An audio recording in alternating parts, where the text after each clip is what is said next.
Welcome everyone to this inaugural edition of Tête-à-Têtes, which is a new conversation series that we launched with our friends at Byta. Following today's event, there will be a new episode every 6 weeks or so until at least next fall. So we're really excited about that. Sorry, I should have introduced myself maybe for the people who do not know me. My name is Maud Salvi. I'm Sled Island's director. Yeah, we've been working on this series for quite a few months now, so it's really too long. Yeah, it's really exciting to finally kick it off, and I personally couldn't be more excited to have the guest we have today. I want to take a second to thank our funders who made this project possible: the Rosé Foundation, Calgary Arts Development, and the Alberta Foundation for the Arts.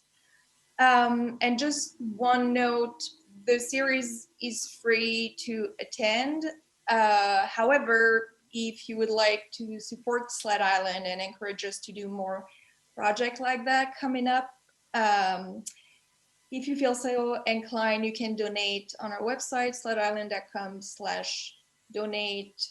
Any contribution is very much appreciated. Now I will pass the mic to our friend Mark. Thanks, Maud.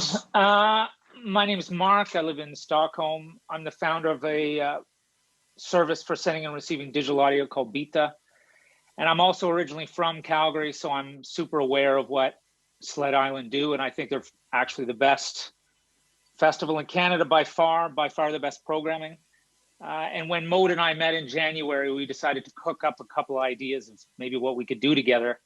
And I guess we didn't really know that we'd end up here 9 months later, but when we were getting ready to sort of get going here, we were all sitting in the green room chatting. And I think everybody agreed that as bad as all this COVID stuff is, especially for live music or a festival like Sled Island, I think the major opportunity is that this seems completely normal. We have people in Calgary, me in Stockholm, Montreal, our guests a little south of me. It really feels amazing just to be able to do this with just a little bit of planning. And it would not have been possible 9 months ago because it's just accepted now. And I think that's super exciting. And I think another really exciting part about this is, just like I was saying, Maud and I only met for the first time in January, but I've been coming to Sled Island for 10 years. And I know our host, Patty Schmidt, has a long relationship with people we work with. And now we're inviting new friends into the conversation. I think that's another great thing. Old friends getting together with new friends. So I'm going to pass it over to Patty, and then she'll introduce us to our guests. Thank you so much. Thank you, Sled Island. Thank you, Byta. Thank you for introducing me to Radio Alhara, and thank you to everyone online with us this afternoon. And it's a real pleasure to be here across 4 and maybe many more time zones for this first tête-à-tête with Radio Alhara. By way of just a very brief sort of summary introduction to Radio Alhara, and of course they're here to unpack this.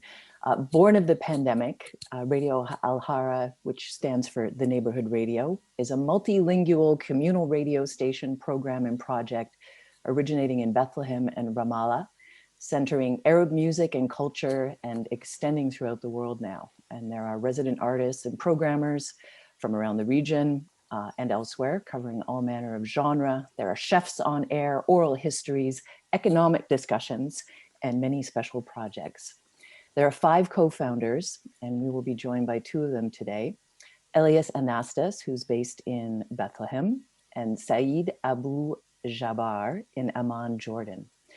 And 3 of Radio Alhara's other founders are living in the occupied and landlocked West Bank, which is a significant factor in the radio station and in this conversation. So welcome to you both. Hi, good evening. Hi, Patty. Hi. Thanks for having us.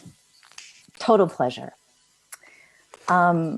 Whenever someone starts a radio station, there's always the first thing that they play. So you started this station on March 20th. So for us in Canada, it was in Quebec, 5 days after the first lockdown here. What was the first thing that you played on Radio Alhara, and how was that chosen? That's a very important question, but I'm not sure we actually have the answer to that. Yes, you know. This is supposed to be a significant birth story. You know, the thing is, I think we did not expect this to go on for this long to begin with. You know, it happened in like a matter of minutes, and Lias was there at the inception, basically. Lias, I think when we started, the whole idea was to maintain the contact with all our friends in the region, and we were not really projecting to start a radio, but rather creating a database where we'd exchange our libraries. And basically, for example, Saeed had a daily show for the first 10 days. So, and gradually it grew into a kind of communal project where each one of our friends started inviting his friends, and very progressively it proliferated in a way that actually yesterday we were counting. We have over 115 residents that play on a weekly, bi-weekly, monthly, bi-monthly basis, which is quite incredible in a time lapse of less than 8 months. But yeah, I think first the idea wasn't really trying to trigger a radio that was broadcasting from Amman and Palestine, and trying to identify a specific identity to the music and to the content that was airing on the radio, but rather trying to decluster this idea of context. That's why the radio is called Radio Alhara, and Hara in Arabic it means neighborhood. And the idea of the neighborhood was to project ourselves in the context of the pandemic and trying to look at the planet as one neighborhood. And basically we are emitting and we're broadcasting from these specific localities, but trying to have a wider reach and trying to connect with a wider audience. You have no idea what the first thing you played was. That was the longest answer to say no, I think. Yeah, no, I don't think. Maybe Yusuf does. We should know. Okay. So sad. Now I'm sad. I never thought about this, by the way. I have no idea. So walk us back a little bit to, I mean, you mentioned some of this already, Elias, but the getting on your feet with the station. And when did you get a sense that this pandemic, like already by March 20th, that already this lockdown situation was not going to be short? In Palestine and in Jordan, by the very beginning of the pandemic, so basically in March, we were under a total curfew. So it was like a total lockdown where in Jordan, actually, they were not allowed to walk in the streets. In Bethlehem and Ramallah, the streets were closed. We had like locks that segmented areas of the city.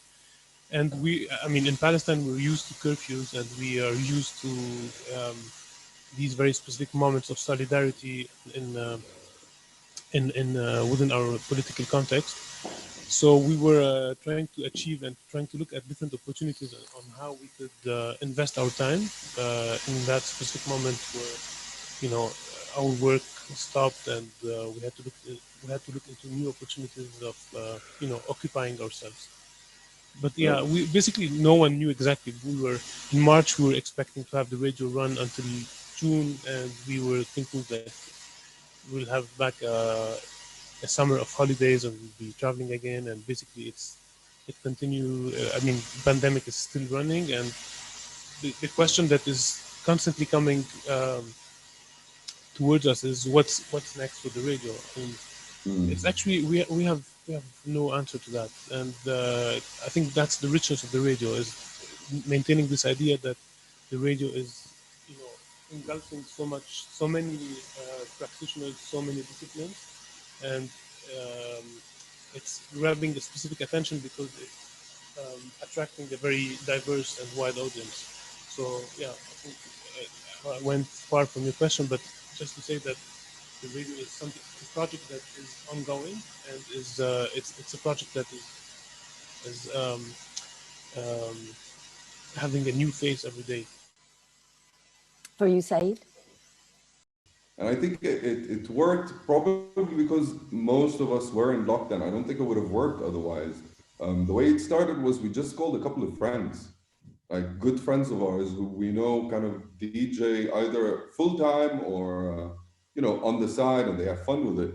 And it grew from there. So a friend of ours would come in, and we're like, okay, why don't you do a weekly show? And then he'd call somebody else. And I think that was the beautiful part of it, the unexpected growth of the whole thing. But what was the question exactly again? Sorry. Well, when you realized that it wasn't going to be short, and that you were going to be investing in this more and more. Yeah, I mean, it's been like it's a bit by bit. Right now, it takes a lot of time, from the emails, from programming, doing the covers every day. I mean, this also grew by time. So in the beginning, let's say we had a couple of shows only, let's say maybe 10 shows a week. So it wasn't this sudden, like we got used to it, I think, bit by bit, because it grew slowly, which I think is nice. I mean, if you gave me what each of us has to do right now, compared to 3 months ago, I don't think we know how to deal with it. But it was like a learning curve for all of us, I guess, in that sense. And it's still going, and we keep trying to keep it fresh. Sorry, go on.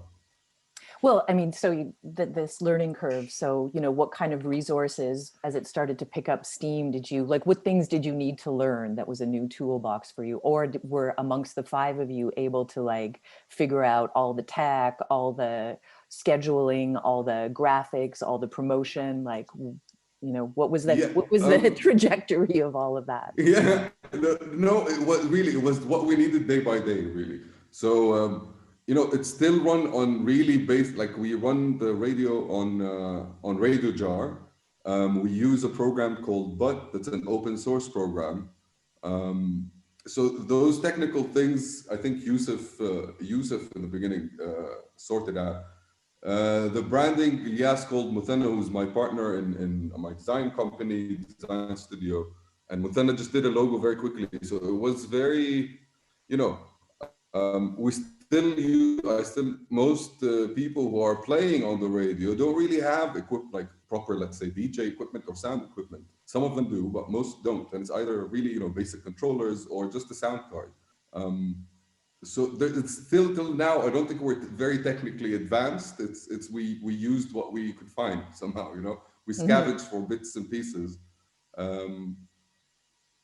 So yeah. But, I think it was essentially we're the 5 of us. We're actually 5 founders, and each one of we come all from kind of the cultural field. So we tried to segment our daily task. Each one of us taking care of a very specific aspect. For example, Saeed takes care actually of the emails and trying to do all bookings, etc. Muthanna and myself work on the graphics. Yusuf is animating the radio and doing all the technical aspect, and Yazan is working as well on the cultural talks and cultural projects that we have on the radio. So we have and as well, I think it's the 5 of us, but it's basically the work of the entire community that is that's coming together in that specific project. And there's something super funny in Palestine. They some people are not calling it Radio Alhara, but they calling it in Arabic Radio Al-Umma. Al-Umma, it means the radio of the nation. The nation. The nation, yeah. Yeah, the radio of the nation. And what Ilyas said, I think, is very important. There's things that we don't know how to do between the 5 of us. So there's a friend of ours who runs a bi-monthly show, like a takeover for a couple of hours, and he's the one who helps us with the website. Other people who we become friends with now also curate with us and contact other people in the name of the radio. So it started with 5, but it's really not just the 5 of us. It wouldn't have gone to this scale, I think, and having all these people play and meeting all these people, if it wasn't for it's a very communal effort in a sense. I want to ask you a kind of a broad question on sort of the radio itself and the imaginaries of historical radio and its uses and things like that. It's an old medium that's proven, extremely resilient through global and technological change. It can't be killed. And it lives very different lives and uses around the world. So it's also been a powerful tool for social movements, and has shape-shifted so nicely into satellite and podcasting and net radio over the years. Can you paint us a picture of the role of radio in everyday life in the region where you live, like the terrestrial radio and then the new net radio, which is, I don't know if it's 5 to 10 years old in the Middle East and North Africa by now, but what is the role that this medium is played in people's lives, like maybe even your own or your communities before this? Yeah, I'm in Amman, so from my side, for the longest time we didn't have there was no private radios, so there were only 2 radio stations run by the government. So one was in English and one was in Arabic. And to be honest, now looking back after, there's like commercial radio and other people in, I think because there were only 2 radios, the English radio station was fantastically programmed, from like talk shows and, the rock show. I used to listen to the rock show all the time. And there's something nice about it. I think in general, there's a romantic side to radio that we kind of lost after, the internet and everything. And we kind of came back to it now, I feel, or at least for me. So yeah, for the longest time, it was only government run. And then around 20 years ago, they started letting people, buying licenses and starting their own radio stations. Elias can tell you more for sure, because radio also played a huge political part, I think, even in Jordan, but as well in Palestine, in a bigger scale, I'd imagine. One of the things that we like to say about Radio Alhara is that it's conceived and it's acting as a form of a public space, because we have almost no filters. Everyone can contribute. Initially, we had like a Dropbox folder where anyone could drag his files into the Dropbox folder, and we just programmed and created like a specific calendar. So the connection with your question and that is, in Palestine, there's a very strong history of radio that started in the 30s with the British Mandate, where the British actually started the Palestine Broadcasting Service in 1936, I think. And initially, it was a project that was announced to be a cultural project, a project that tried to cover historical aspects of Palestine and try to show the multi faces of that specific region. But actually, there was a very specific agenda behind that radio, and that radio evolved during between the 30s until the 80s into a succession of different political radios and radios that had different agendas, and that's what brings a kind of connection with the idea of public space. The public space as well in Palestine as a space in the city is a space that had a very strong importance in the morphology of the city, and gradually with time, with the occupation and with the colonial regimes that have in Palestine, public spaces started to be seen with a kind of suspicious eye. And initially, a public space is a space where everyone can express himself in a total freedom. It's a space that is shared. It's a common space. While in Palestine, because of these succession of occupations, it started to be a space that is that actually is hostile, kind of, and it's kind of reflected within the idea and the history of the radio, where, for example, the radio, for example, in after the war of 1967, the radio was used actually to connect Palestinian refugees that were expelled from Palestine with Palestine. So it was using the vector of the radio as a cultural vector that would connect Palestinians that are exiled with local Palestinians in Palestine. And so that created, there was a kind of a war of radios where constantly the Palestinian radios were jammed by the occupation, by Israel, because they formulated a kind of a form of resistance. Well, are there ways that your freedom of expression is restricted or monitored on Radio Alhara? Absolutely not. Is it a fear? Absolutely not. Okay. No. I think, Elias, you also said somewhere in an interview I was reading that you don't see Radio Alhara as being an explicitly political project. And there are a few ways that you also are kind of political. Do you want to talk a little bit about that balance in content?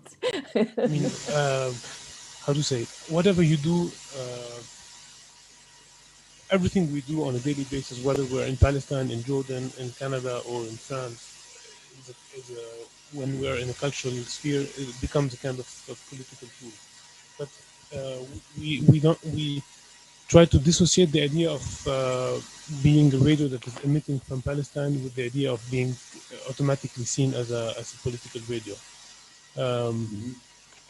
There's a very strong importance and of what we air on the radio and how we do it, and there's as well an importance on being sensitive towards contextual situations and context that is happening in Palestine. One of the examples is, I think you referred to the campaign that we launched in July that was called Fil Mishmash, and the idea that of that campaign was, in July, Israel decided unilaterally to annex a certain number of settlements that are internationally, that actually are against international law, and they were backed by the US.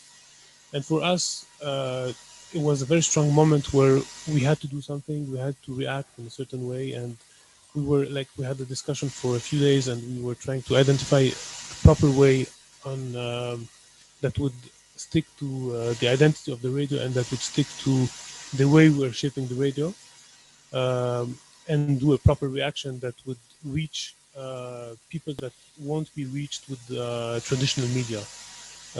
Anything that is covered, any kind of media and any structure of media that covers Palestine is not reaching a very wide population, and we were trying to reach a different kind of population through the radio. So we invited 75 DJs and sound artists to produce a very specific piece that would mark and show solidarity with Palestine against the annexation plan. And it was crazy because we had the idea on a Sunday night, I remember, and we emailed 75 people over the night. And we were like, maybe, we'd have responses in the coming 72 hours, and we would start programming this if we have sufficient number of participants. And the very next day in the morning, we had like 75 yes. And it was amazing because the 75 contributors created specific pieces for that petition and for that kind of collective form of solidarity. Yeah, and I can add something else. I think in general,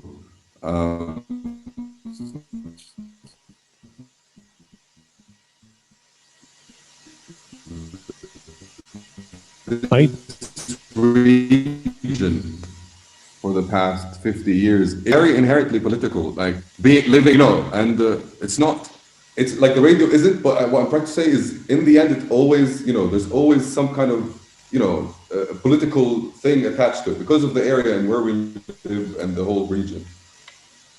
Mm-hmm. So you can't really escape it. It's there. It's on everyone's mouths every day, for the past 50 years. So it's there.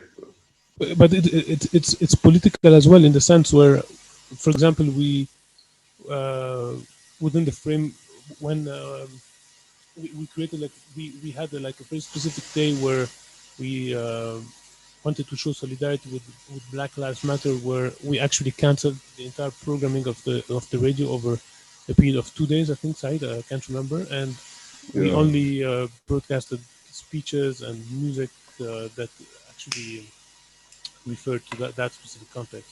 So the idea is as well to try to go back to this idea of the Hara, this neighborhood where we are all facing transversal issues that are bringing us together, and using the platform of the radio to bring us together in a certain way. I mean, sorry, during the Black Lives Matter, so that was, I think that was a very interesting debate that we had, because we're like, okay, there's a media blackout going on, and to be honest, living in the area, and especially in Palestine, if we are to do a blackout every time somebody is wronged and killed wrongly, then probably the radio would air once a week. If we want to take the same stance of what happens, because there's bad things happening, and occupation killing people all the time. So we thought about it, like, we can't just cut transmission for this. If we do this, maybe then we'll have to do this every time somebody gets killed or some bad stuff happens. And we felt that the best way forward is to actually play music and speeches and talks and by Black American figures that fought for their rights, I guess, during in history, basically. What was the reaction to the airing of this 70? Was it 72 hours of programming in the end? Nearly 80, I think. I think we jumped. I think it was 80 in total. I mean, and the nice thing about internet radio is you can kind of get a sense of how many people are listening. When you have a nice interactive page that you do, people can actually feed back. What was the responses like, and did they surprise you? And if they did, in what ways? I think the engagement was crazy. Sorry, Elias, if you want to.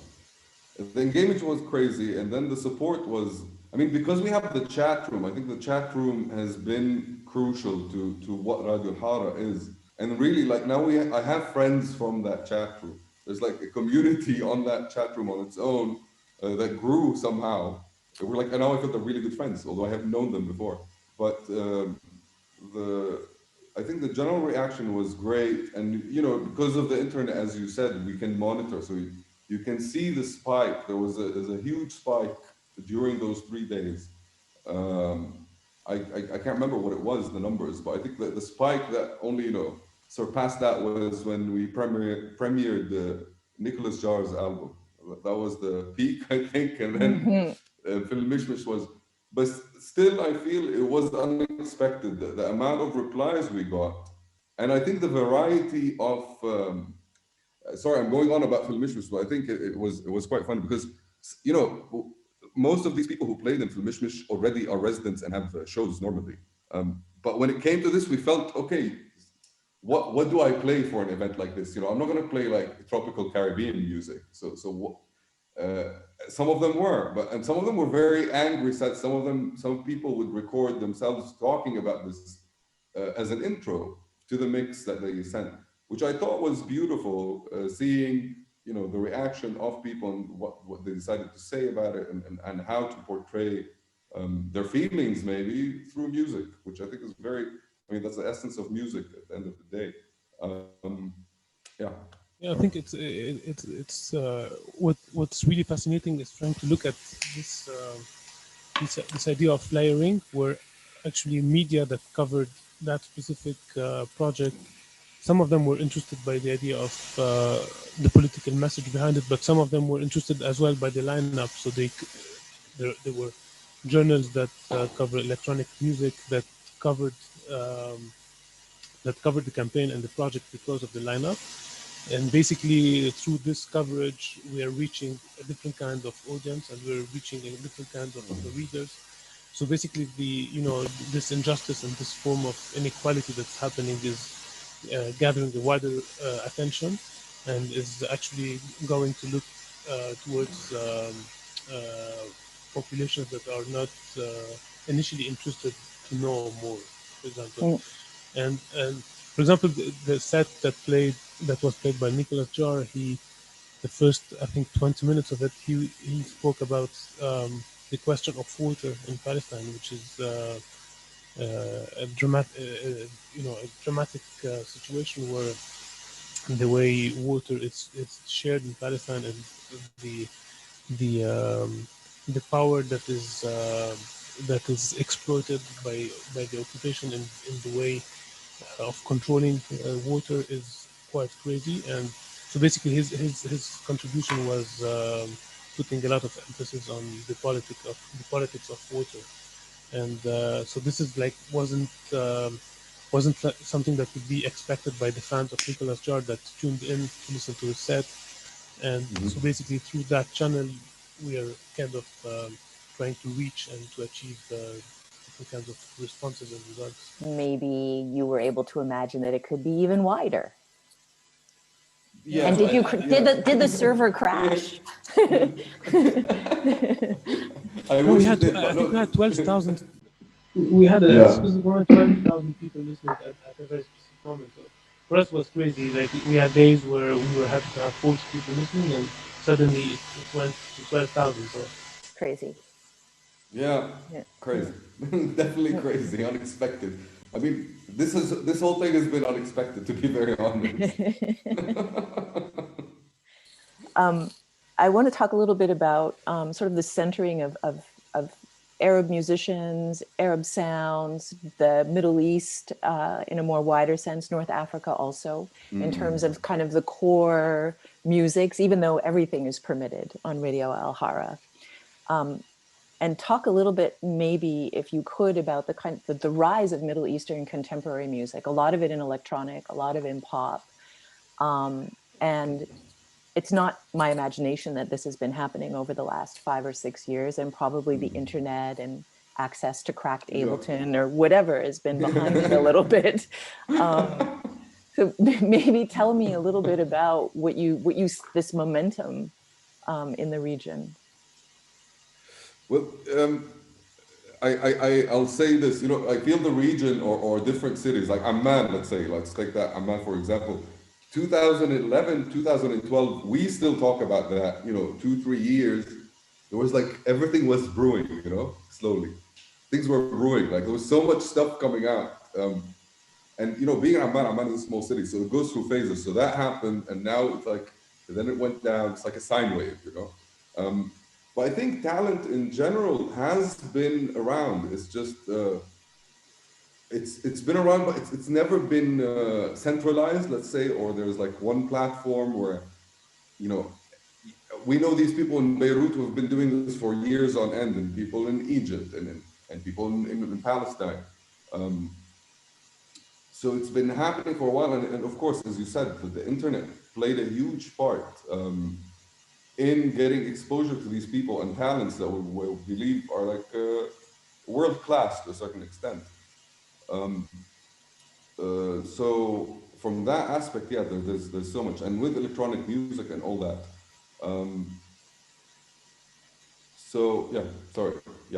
Yes. Well, I mean, there's also the other component that sort of Middle East and North Africa is really dominated by a surge of young people, and again, access to the internet is more widespread. And you can't put that genie back in the bottle. Like even in Iran, they're able to participate globally, where there are a lot of restrictions on dancing and distribution of information. How do you think the next decade might evolve in the Middle East and North Africa as far as artistic, musical development and global context? And you have a part to play in this too, maybe. In Palestine, during the last 10 years, there has been a succession of music institutions and conservatories and music schools that have been developing and that are being now really part of the city and part of the curriculum that we have at schools. And I think it comes it's very much linked to your question, because many of the underground scene, for example, in Ramallah, that we have are initially students from conservatories. And now the question that is, I think, I'm not an expert in the music industry, but I think it's always all the musicians, even musicians that are part of the national orchestra or DJs, are doing that as a second job, and they're not finding ways of sustaining themselves only through the music industry and through the money that they could make through music. So that's one of the things that is not taking it as fast as it should be. But there's an underground scene that is quite developing, and it's quite crazy to see how much connection there has been happening in between the region, between Jordan and Palestine and Lebanon and the region. So I think that's a factor as well that would help develop the scene. I know. Also, I feel growth in general when you like Egypt, for example. There's a couple of trap artists now. They're huge. In Egypt, you get 100 million views in a week, which is crazy. But it's a huge population. But in general, yeah, there is a following, and we have bands from Amman that, for us, because we've seen them in Amman so many times in Jordan. Amman is a small city. You see them, they go to Cairo, for example, and play live, and it's an insane crowd, like insane numbers that you would never get in Amman either. Which I think for me shows there's like this connection already in the region, and fame for certain bands and indie bands and that kind of stuff. So the support is great. I know lots of people, lots of our friends who are in bands or musicians, and they love going to Egypt for that matter. Suddenly you have a huge concert happening.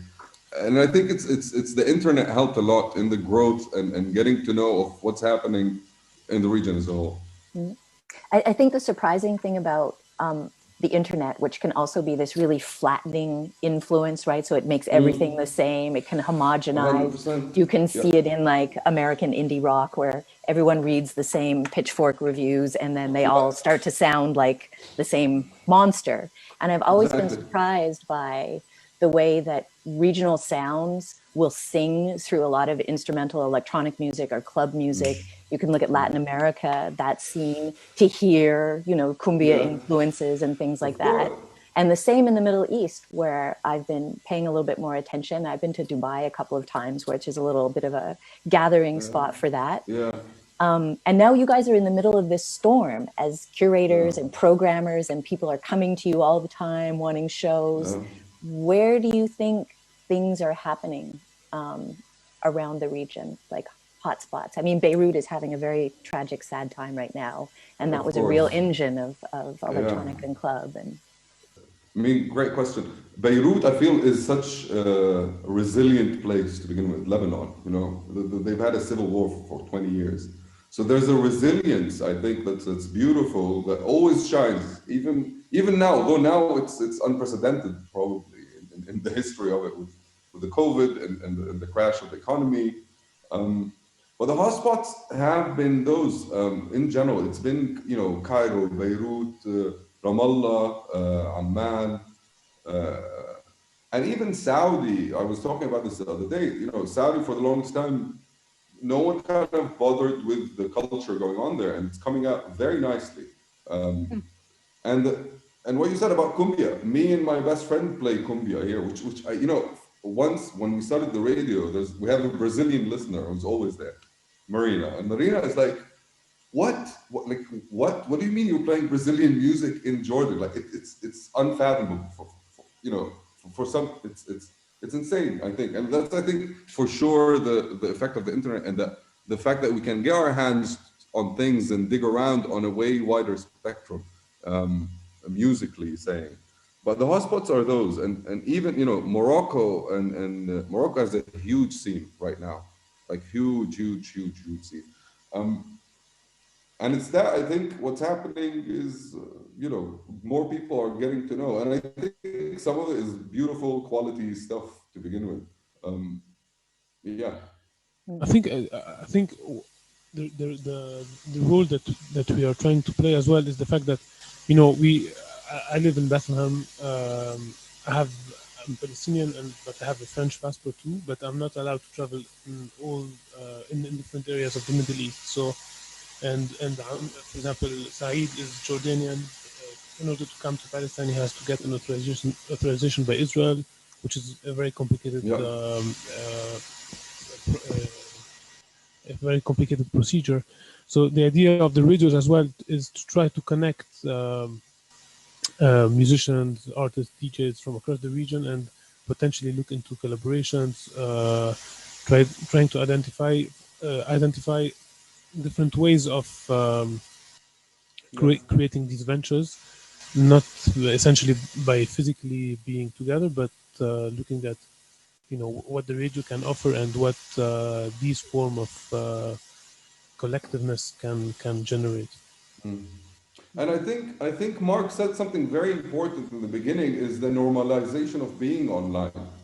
You know, before this, okay, we know all this, we know friends and we know people in Egypt or Beirut, but to come and tell them, hey, do you wanna send us a mix, or you wanna have a concert online? They're probably like, no, why don't you fly me in? You know, so now I think COVID, everyone at home, that helped a lot. So and the acceptance of it, I think, is very important. As Mark said, it got normalized. So now we're like, okay, yeah, sure, yeah, why not? You know, why not do this? And I like that Radio Alhara is becoming a center point of either people in the region and people from, you know, Europe and the States. And another thing, like, it's not just hunting for talent. Like, I think the thing I love a lot about radio, and we all do, is the even playing field. So we have people who are like, you know, throw big, huge parties or concerts. But we also have people who are students that just have a really good taste, or, you know, a specific taste or a niche. And I love the fact that both get, you know, are on the radio, someone with huge, you know, equipment and crazy stuff, and somebody with the sound card. The prerequisite is, you know, good music to a certain extent. Mm-hmm. I think that we're going to move to some questions now. And one of the questions was actually my totally obvious last question. But I just also wanted to maybe close with a comment about how beautiful it is that what you guys do. And I've been listening to it while I work. And I don't work in radio anymore, but I'm still so attracted to how it's this intimate medium, and the way that you're using it, and in the context that it was started, your radio becomes this traveling machine, and you have this fluid, weightless, borderless, uncontainable medium with internet radio, and it's really powerful. So congratulations on keeping that ball in the air. Thank you. Sorry, go on. Yeah. Well, I'm going to ask, we have some questions in the chat already, so I'm going to get to those. And so the question is, what will happen to Radio Alhara after COVID? And if you guys think that and what you think of the sustainability of this important cultural platform that you have. From the beginning, we felt that the day we feel it's not important and not, you know, relevant, then, you know, we could pull the plug. But, you know, it's still, we work on it every day, I think, and keeping it going on, I think is very important. But I don't know how. We don't know. We don't, like, we'll wait and see what happens once everything is back to normal. Although with that said, the radio itself is, you know, it's very organic in the sense of, you know, you have sometimes you have weeks of, like, you know, quiet listenership, because you can monitor everything, and then you have weeks that are insane. So it's like, accept it. It's not like this solid thing that's continuously rising into the, you know, the horizon, but it's I feel like it's a communal feed of everyone. Like this week, I feel okay, everyone just wants to listen, you know, or like they had a tough week before. Maybe that's the way I try to say it, and everyone's tuning in, they just want to listen. And another thing I think is very important, we didn't mention, but this is something we focused on from the start, about the sound itself. So, we're all at home, we're not in clubs. And, there's lots of, hard techno and house DJs. So in the beginning, we kind of asked them, listen, if you can, and we used to email this with I'd be like, oh, do I ask this or do I not ask this? Can you send this like a home listening set? Like, I'd like to know what you listen to at home, because it can't be house and techno. It can be. It can be. I know. We got surprised. But I think the response was beautiful as well, in the sense that lots of people were like, what, really? That's fantastic. I would love to do that, because we as humans, I think, tend to pigeonhole ourselves in like, and especially with music apps, like, okay, I only play, house and techno, and that's why I do, And when I play to anyone outside myself, it's that, or personas. And I think there was a certain feeling of liberation for many people who are known to play, more hard, clubby hitting sounds, to just play what they like. The sound of interior. Nice, Yeah, the sound of interior, 100%. And I think that's very important. I think, and that's what I love about, because when I play in parties, it's mostly Brazilian and funky music, but, I'm not all sunshine and flowers all the time. Yeah. I would just add something.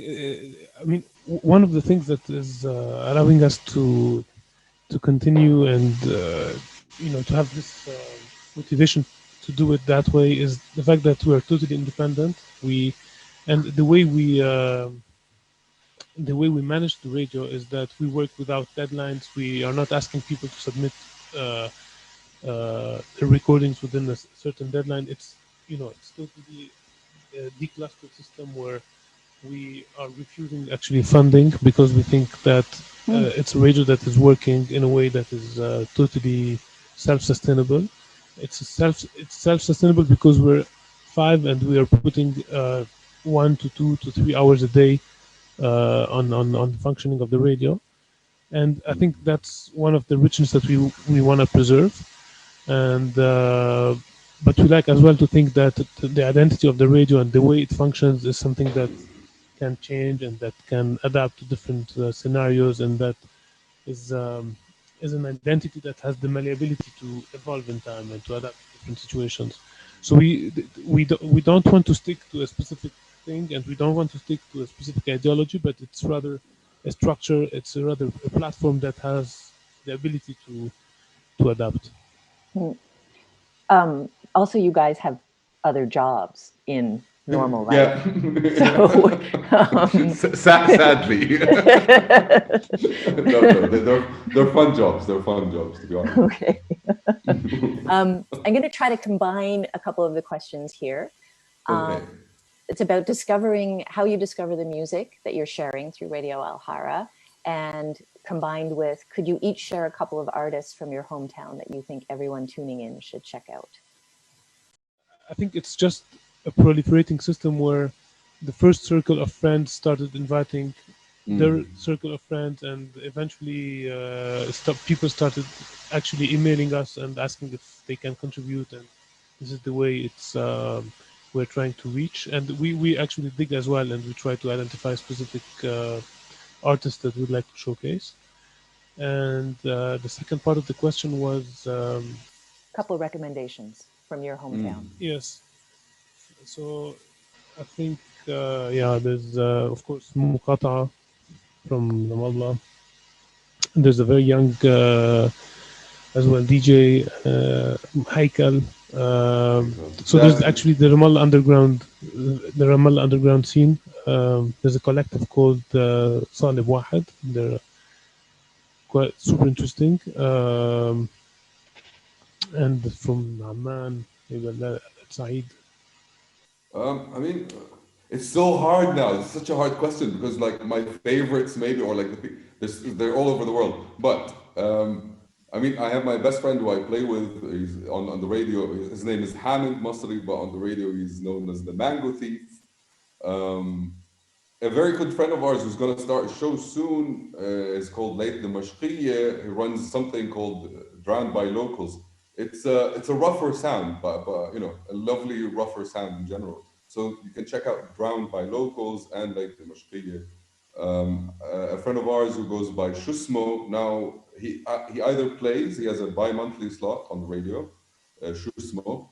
He either plays or he invites people to play. And I'm trying to remember Atlas Muthanna, who's with us, part of the team, plays once a month. And the beautiful thing about Muthanna, he's very into the Arabic music. It's usually Arabic music, and really, now he's once a month, and we keep telling him off about it, but he needs to come back because he's got great taste in that specifically, in that area. So Muthanna Hussein Atlas, or he's known as Atlas on the radio, like an atlas. If I remember anything else, I'll keep it in mind. If I remember anything else, I'll let you know in a bit. I was reading recently an article about how artists in Palestine, artists in Iran, because of global sanctions, are not able to use PayPal, which is how Bandcamp hooks up payments to artists.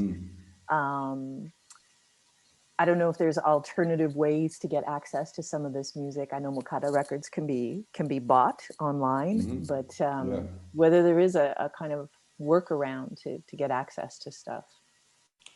I mean, I didn't know about this specifically. Like, I don't think, I don't have anything on Bandcamp. I buy from Bandcamp. But yes, PayPal is a pain sometimes. Like in Amman, at least, if I want to pay someone or somebody wants to pay me through PayPal, I have to go actually open a bank account in a new bank.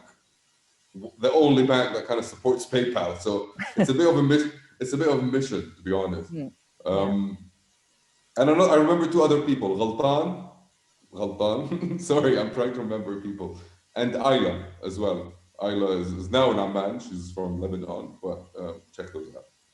But yeah, PayPal is a problem. It is hard. I mean, we just had a problem, yes, when you know, we sold the Fil Mishmish t-shirts on Everpress, and خلاص, everyone pays with PayPal, and you know, we had to go around and like, you know, get our bank details. Yeah, it's PayPal is still not fully integrated unless, you know, probably I go open a bank account. I don't know about Ilyas. Ilyas, do you have PayPal? I think another topic that's related to that is the fact that, you know, there's a huge number of artists and DJs that are leaving the country because in order to travel and do their tours, the cost of travel becomes insanely high because they have to travel to Amman, and from Amman to travel to Europe, and automatically the costs of travel become so high that they are no more invited actually to be part of you know, concerts or gigs. So that as well.